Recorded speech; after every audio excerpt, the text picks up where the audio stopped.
আসসালামু আলাইকুম প্রিয় খামারি ভাইয়েরা। আজকে আমার মুরগি বেশ হতে 10ম দিন।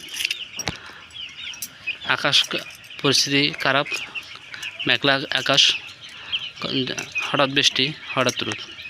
কিন্তু এই পরিস্থিতিতে মুরগি একটু তাপমাত্রা বেশি। এই পরিস্থিতিতে আসলে খুবই তাপমাত্রা বেশি। মুরগি দেখেন হা হা করে অবস্থা। আমরা অনেকে যে জিনিসটা ভুল করি, মেঘলা থাকলে বা বৃষ্টি পড়লে মনে করি আমরা মুরগিদের ঠান্ডা লাগবে, ওই কারণে আমরা অনেকে পর্দা তুলে ফেলি।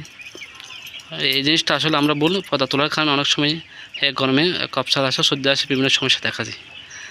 তাই একটু মনে রাখতে হবে, মেঘলা হলে যে ঠান্ডা হবে না এটা বুঝতে হবে, বরং মেঘলা অবস্থায় তাপমাত্রা আরও বেশি থাকে। এই জিনিসটা মাথায় রেখে আপনাকে পর্দাটা খোলামেলা অবস্থায় রাখতে হবে এবং জায়গার পরিমাণ বাড়াতে হবে।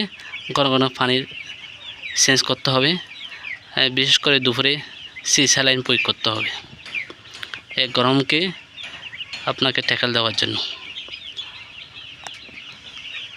আলহামদুলিল্লাহ আমার মুরগি 10ম দিনে এসেও সুস্থ সবল আছে। এখন কোনো মেডিসিন ইউজ করি নাই, তবে দুপুরবেলা স্যালাইন ইউজ করা উচিত, কিন্তু এখনও পর্যন্ত স্যালাইনও ইউজ করা হয়নি।